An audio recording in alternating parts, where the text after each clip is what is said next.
ရက်တယ်ဗျာ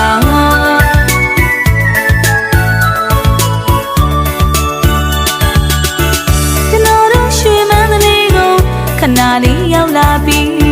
အလွမ်းတွေပြီးသွားရက်တယ်ဗျာ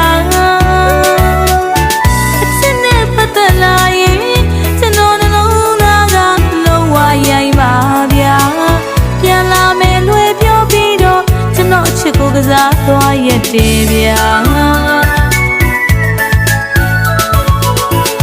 မိမကြိုက်တော့လေးမျောလိုက်ရတာအမောပါပဲ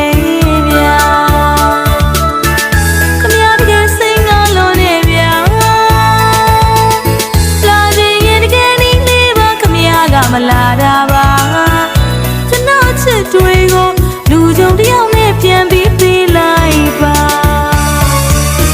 ခမရဝယ်ပေးထားခဲ့တဲ့အမတ်တရားပစ္စည်းတွေမိဘုံရှုပ်ပြလိုက်မယ်ဗျာ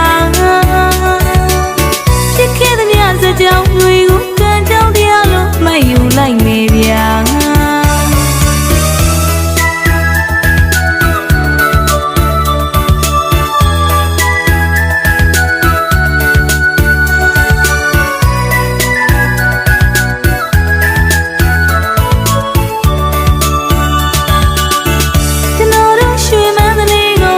ခဏလေးရောက်လာပြီး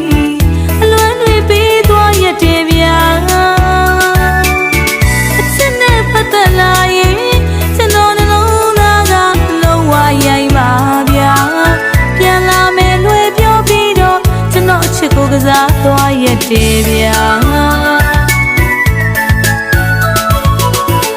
မိမကြိုက်တော့လေးမျောလိုက်ရတာအမောပါပဲ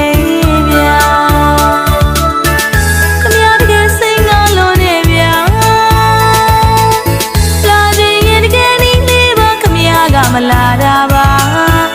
ကျွန်တော်ချစ်တွေကိုလူကြုံတယောက်နဲ့ပြန်ပြီးပေးလိုက်ပါခမရဝယ်ပေးထားခဲ့တဲ့အမတ်တရားပစ္စည်းတွေ